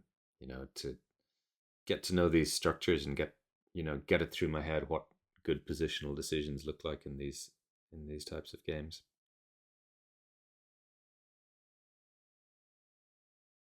So on to the final game. I don't know how long we've been going. I hope it's not too long so far, but I guess I'm going to find out. 1 hour 40. That's pretty long. I'm sorry. I'm sorry. I didn't mean to. I just like chess. I'm sorry. So final game is against Chris Back. Now, literally 10 minutes before I was going to record this video, Chris actually emailed me out of the blue with the score of our game, including some of his comments. But I haven't had time to go through that and include them. But thank you, Chris. And I'm going to look at them. And it's actually just really nice to have some contact and feedback like that. It was actually really gratifying at the Harrogate tournament because a couple of people mentioned to me about my channel and that they were enjoying my videos. So I'm like, yay, brilliant. I'm doing this purely for the love and for my own enjoyment and for fun. So hearing about anybody else who's enjoying it is just really nice. Okay, so yeah, Chris plays a couple of different things. I was kind of expecting in English. He does play e4, and he said he didn't fancy a Sicilian dragon. So yeah, I was kind of expecting this, and decided to go with e5 this time. Normally against the English, I go knight f6. Anyway, I just decided to do something different. Knight c3, d6. So the idea of d6 is just basically if white plays normal English type moves like g3, I'm just going to go f5 and I'm going to go for this reverse Dutch. Sorry, not reverse Dutch. I'm going to go for a Dutch type setup. And it can be a bit similar to what I was talking about in one of the earlier game recaps, where this duo in the center is what black is trying to maintain, and he's going to play normal developing moves. And if he gets the chance, he's going to set up these kind of Grand Prix attack type motifs. But normally being a move down, black should be very careful about engaging in kingside attack in these positions. So normally you should play it more slowly. C6, knight a6, c7 to e6 is one of the plans that you can do. So you should normally try and consolidate your position before going all in, which does not stop me going all in blitz, because in blitz sometimes it works. I get a lot of nice mating attacks in this setup in blitz. So in order to prevent that, Chris goes d4 right away, and I play knight d7, which Engine hates this. Engine says, look, take on d4. But I thought there's nothing wrong with this. We're going to get a King's Indian type position. Now I should almost certainly play knight g to f6 here, but I played g6 right away. And he goes bishop g5. And here I thought, have I kind of made a mistake in the opening already? Because the first most obvious thing to notice is that if I go here, now I got problems. Because I can't recapture the knight, because takes with check, and everything is falling. So essentially that just loses a pawn. The engine says best move here is bishop e7, which I didn't really want to do because I thought then he just goes, for example, here. And now my bishop is misplaced. I'm going to have to waste a move at some point getting it back fianchettoed, or I'm going to have to not fianchetto it, in which case this pawn structure doesn't make much sense. So this kind of, I mean, the engine says nothing terrible is happening here, but anyway, I thought f6 had to be played here.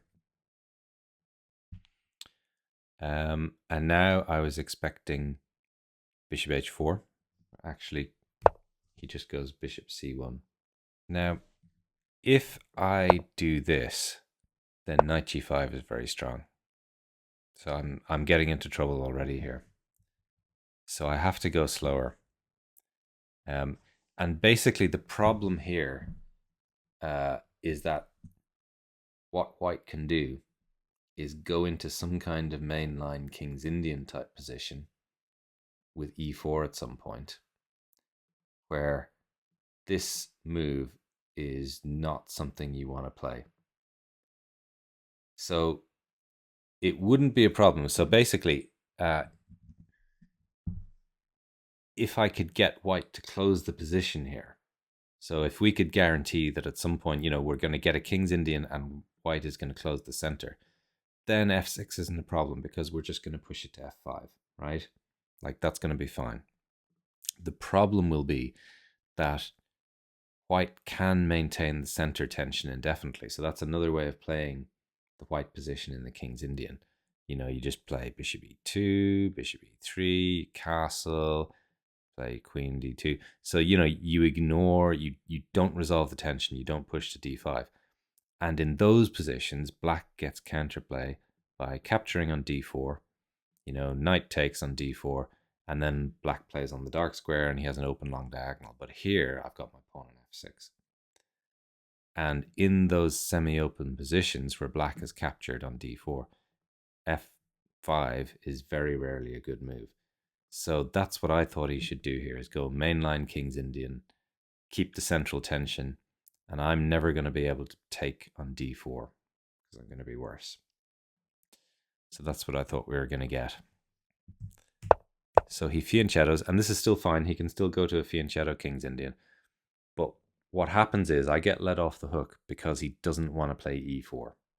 Because he doesn't usually play d4. And I guess he's not fully comfortable in those positions as White. He was avoiding e4, which there's a lot of moments in this game where e4 is going to be the critical continuation. So that's basically why I am able to get out of my opening troubles here. Anyway, we get a few moves, and there's nothing wrong with what's happening here. These moves are all fairly sensible. Rook b1 is a little bit inaccurate here. I mean,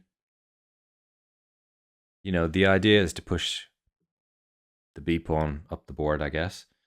But the problem with that, I suppose, is that the central tension has not been resolved yet. So, if we were kind of fixed in the center, then b4, b5 is going to be a really strong plan. But with the center fluid, it's a little bit premature, I guess. So the engine says, once again, e4, very good here. So just to show you the type of thing I mean, if I do go into this, this would be the normal way to play a King's Indian position. So I can go to c5 or e5 is maybe a little more accurate here. But this pawn on f6 is terrible. Like, this is a huge problem for me here. I need to push this pawn to open up my bishop, but this is going to severely weaken my king, and it's going to increase the scope of White's bishop here. So in these fianchetto King's Indians, this bishop is often not the best because it's biting on its own pawn. So basically, this seems to be, I think, a long-term strategic advantage for White. I would be feeling uncomfortable here. Anyway, we got rook b1, and after this, engine says I am now fine. White still has a small advantage, but I'm now kind of not in trouble anymore. So I get f5, which is the best move. So takes, and now I was a little bit careless here. Apparently I should just take back straight away with the pawn, but I wanted to swap some pieces off.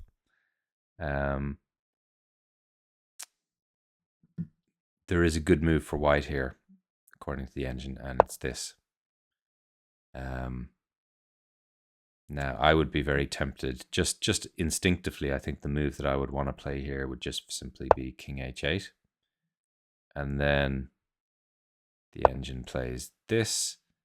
I'm forced to go somewhere like this. And yeah, so okay, so the answer here as to why the engine thinks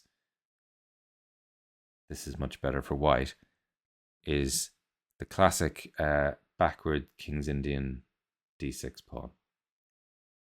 So that's it. Basically, the engine says black has to rid himself of this d pawn right away.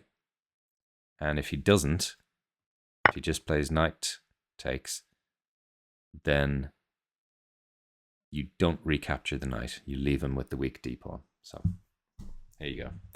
Anyway, we both were expecting, and we got this further trade in the center, and things are now pretty much equal, which is weird because here I remember during the game I was still feeling under pressure here. You know, I still felt like I had to unravel my position. So it's interesting that according to the engine, like from this point on, we're just dead equal. You know, 0.0. Queen a4 I felt was a little strange. So Chris's idea here was to bring the queen in and combine pressure on the knight on e7 with maybe potentially on the queen side, you know, but it's a little bit awkward. It's more natural to just sort of put the pieces in the center and put the rooks on the d file, you know. So something like queen d2, bishop e6, rook d1, you know, although I guess I get to go here, you know, and this is also good for me. Yeah, I'm not sure really. I don't play these kinds of positions as white usually, so I'm not actually sure what the best kind of moves are. Guess you can just go here, here, and then rook fd1. And then I go here. It's still about equal, but the engine is now starting to say black has a tiny little smidge of an advantage. Interesting. So queen a4, bishop e6, queen b4, and now I'm a little bit ambitious here. So basically, I wanted to trade rooks. You know, when white brings his rook to the d file, I want to play my rook to the d file. Okay, I want to contest the d file. And therefore, I did not want to defend the knight with a rook. So something like this.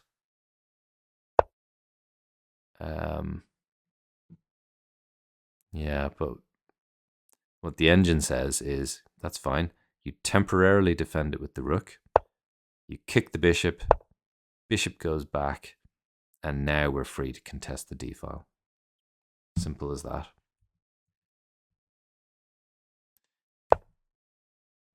Yeah. So I played king f7 because I thought my king was safe here, and that by using the king to defend e7, that, you know, I get to use my rooks freely. But the problem is king is actually not completely safe here. So white has this resource, which, you know, Chris was kind of avoiding this move throughout the game and avoids it here as well. Like nothing terrible is happening here, but when things open up, the king is going to be a bit less comfortable on f7. The position's a bit looser. There's more tactical chances now for white. So the king really should not have left g8. It's a bit careless. But we don't get e4, so we get the rooks coming into the center. The engine points out once again that e4 is really the only good move for white here. e4 preserves some small advantage here. So this really should have been played. The idea is at some point to leave me with hanging pawns here. Like my position's all right, but there's more chances for white than there would have been. So at this point, I feel like Chris maybe lost the thread a little because he starts trading and simplifying, which is understandable. If you're not sure what to do, one of the things you can do is simplify. But you got to be really careful simplifying because you can make concessions to the opponent if you simplify too quickly. So that's what happens here. So first of all, he trades on d8, which is all right. It does give me the d file, but this is not terrible. But the thing is, it's also not forced. There's no reason for him to trade here and give me the d file. At the very least, he should probably just maintain the tension. Just do something like that, right? You're now creating some tactical motifs. They may not work right away. But by putting the rook on the c file, now you're going to make me think about all of these kind of, knight d5 type ideas. The point being that, the opposition of the queen and the rook on this file now allows for this shot. Now I can easily defuse it. There's several ways for me to defend against this. But, it keeps the intrigue going in the position and it doesn't concede the d file. So this is still okay. Now here, rook c1 is still playable. So you're still creating these tactical motifs. I remember I was planning to do this. And knight d5 does not work right away. Yeah, because we just capture it with pieces. Essentially, I think we go like takes, takes, rook takes. And we're just one pawn there, even though white has the two bishops. But the point isn't really to play it straight away. The point is just to make me think about it and make me calculate. Maybe you can now start thinking about moves like f3. Engine doesn't really like that right away. But basically, keep some tension in the position. But yeah, so Chris is simplifying. But this is definitely a concession. Simply because I'm going to trade, and now the knight is back on the first rank, and it needs a tempo to come back into the game, which is a tiny thing, but, you put enough tiny things together, and then you have an actual real advantage. Yeah. So I'm just going to play some moves. I'm just going to play active moves here. Like black is not winning here. He may have what you call like a slight initiative now. He's got a bit more space and his position is quite harmonious. And the white queen is a bit awkward on b4. But nothing terrible is happening just yet. So these moves are all pretty sensible. So I put the queen on the d file. e4. Queen c1 makes sense. g5. Now here, I was expecting some activity. My feeling was that it's obvious that if we keep going, that I've got a very clear plan to strengthen my position. So I'm going to bring my knight into the center. And my dream in future will be that we trade the queens and I somehow manage to leave. So I'm going to try and at some point play c4, c5. I'm going to want to leave white with this pawn chain. and this bishop. So if I can trade the queens, these bishops, and in my ideal world, trade this knight for this bishop, and if we can be just left with my knight and White's bishop and his pawn chain like that, then I've got something to work with. So that's the idea. I mean, it's not much, you know, but that's the kind of ending that I'm aiming for. My dream ending is my king is getting to the center before White's. His bishop is kind of shut out of the game. And even if it gets back into the game, over here, it's going to be bad. My knight is going to be able to attack these pawns. In my ideal world, the king can come in and attack these pawns. So that's, that's the end game I'm dreaming of. So in order to stop all this from happening, I felt like White has to do something. He's got to break up this structure in the center. He's got to attack this. So I was looking at h4. Now this doesn't quite work here, I guess, but it's still, this is one of the moves I was trying to calculate, try and loosen things up. Now he's not actually immediately threatening to take on h6 because I will capture and then take the knight on d1. So he needs another move here. So h4 doesn't actually do much right away, but f4 or f3 are much stronger. So f3 looks a bit more natural. What I would be worried about with f4 is that I would presume that this is good for me because this bishop just looks dead now. But the engine actually thinks this is now dead equal. That's interesting.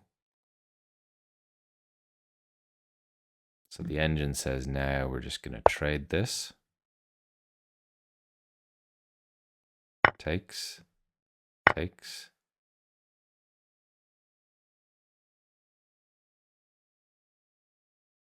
Yeah, this is interesting to me because I would assume I have an advantage here and the engine says, no, this is equal.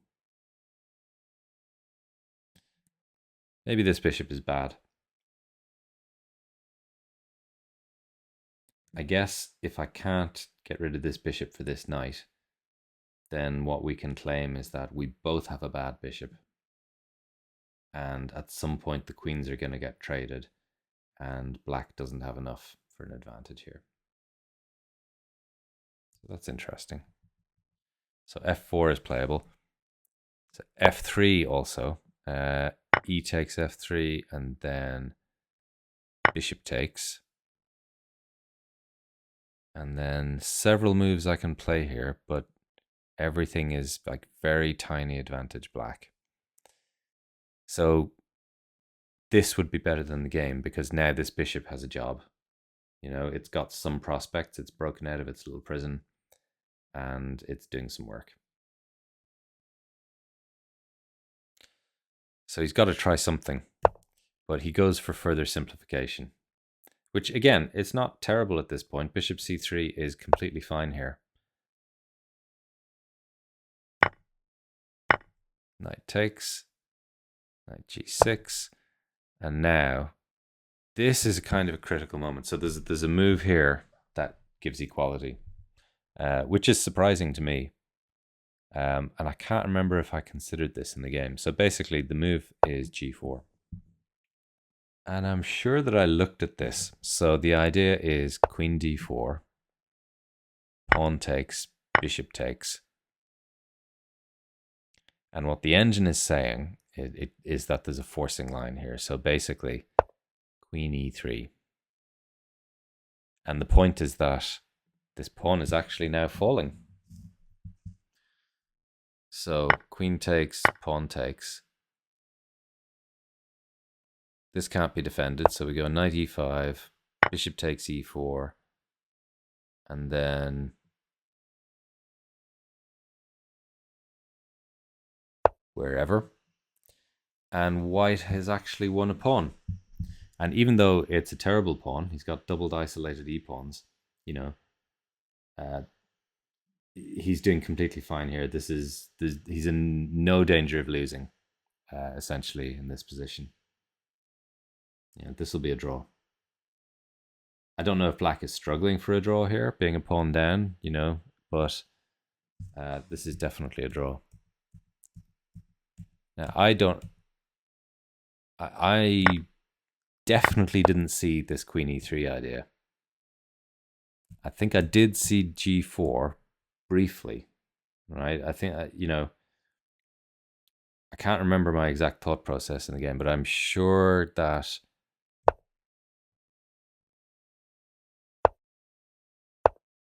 I would have got to here and thought that I was fine.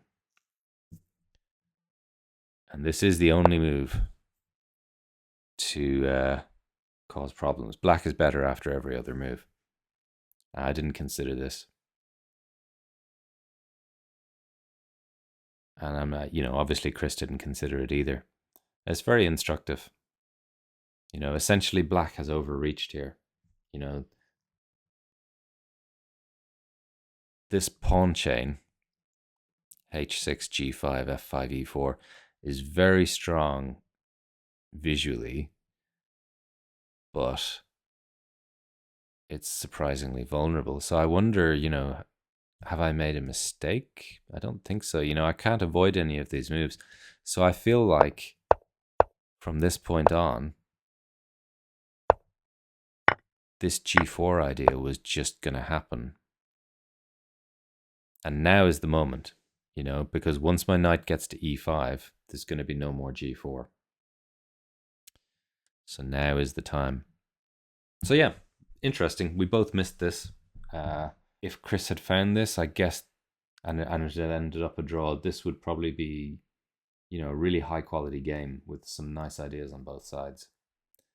Because g4, that's definitely a nice find. You could be happy with that if you found it in a game. The g4 combined with this queen e3 idea, which is really accurate. So anyway, we missed the moment. So he plays king f1. I think he's a bit short of ideas here. Knight e5. So now there's no g4. So now you have to fall back on your secondary idea of f4.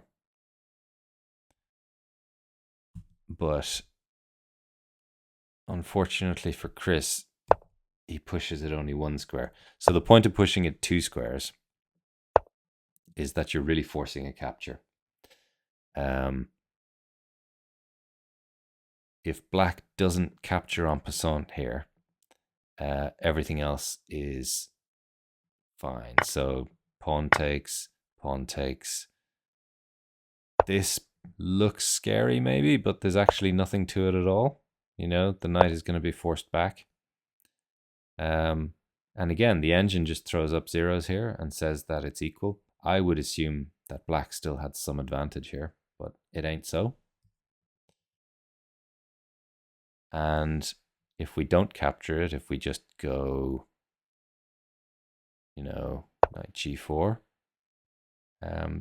similar kind of idea, e3. White is holding perfectly fine here, apparently. So for that reason, after f4, we have to capture. And then the bishop is out of jail. So essentially, this is what Chris was looking for with f3. But the problem with playing f3 is that we don't have to capture it. We have a much stronger move. So yeah, f4, much better. In fact, f4 possibly saves the game here. Let's just have one more look. So f4, e takes f3, bishop takes f3, queen d4. So black still definitely has an advantage here, but the advantage is plus 0.5. So it's pressure. It is by no means winning, and it's probably defensible for white.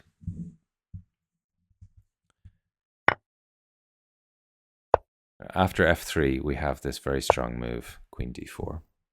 So after this, there's not much he can do. This queen is mega powerful on this square. Yeah.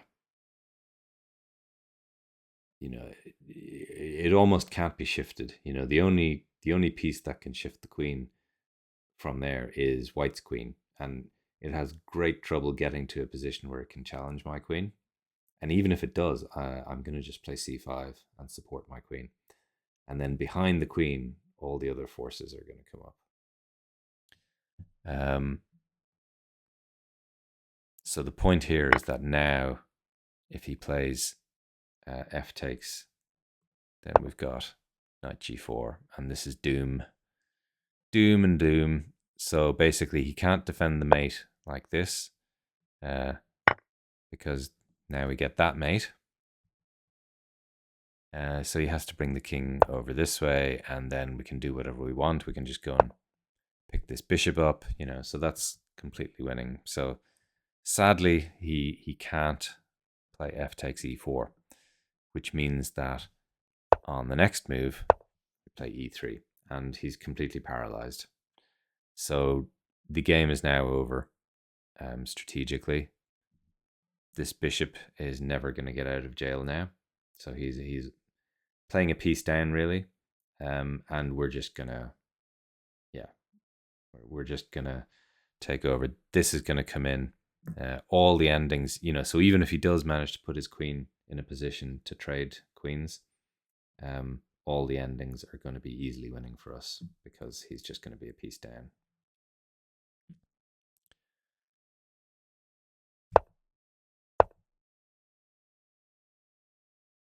So yeah, h4. h4 is not good, but there's nothing good here. You know, Engine wants him just to put his queen back on c1 and let me play f4. He's trying to make something happen here, but nothing is good. Queen comes back to the center. Bishop briefly tries to get out of prison. Has to go back because there's nothing else to do. And yeah, we're just going to do whatever we want here. There's no rush whatsoever. Yeah, very happy to trade queens in this position.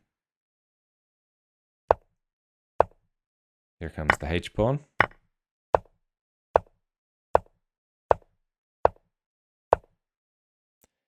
And Chris resigned here because, yeah, it's all over basically.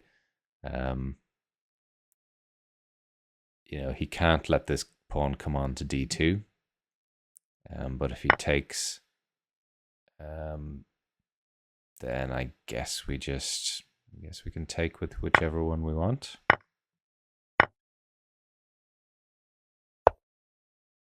And yeah, there's nothing he can do here. This bishop can't move. The only way for him to free the bishop up would be to come and try to collect this pawn, but he can't do that because this pawn will queen. So essentially he has absolutely no moves here, and my king is just going to come in and, yeah, completely lost. So I was quite happy with this game afterwards. I thought I played well after a difficult opening. I guess the instructive part of it is the different times that White could have gone for activity, and you know, all of the things he missed were to do with breaking up my kingside pawn structure and trying to open some lines up. And he just missed some good moments to do that, and you know, try and make the game a bit messy, because because I'm kind of inching forwards, you know, so he had to try and, you know, complicate, and that's kind of the lesson of this game, really. But you know, good game. It was fun talking to him afterwards. He's watched at least one of my videos, and yeah, thanks Chris for sending your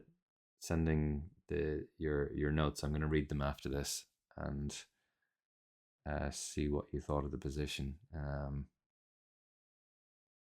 So that's it. So I ended up on 3 out of 5, which is fine. It was a little disappointing to lose 2 games in a row, but I did lose 2 very good players, and I deserved to lose both of those games. So can't be mad.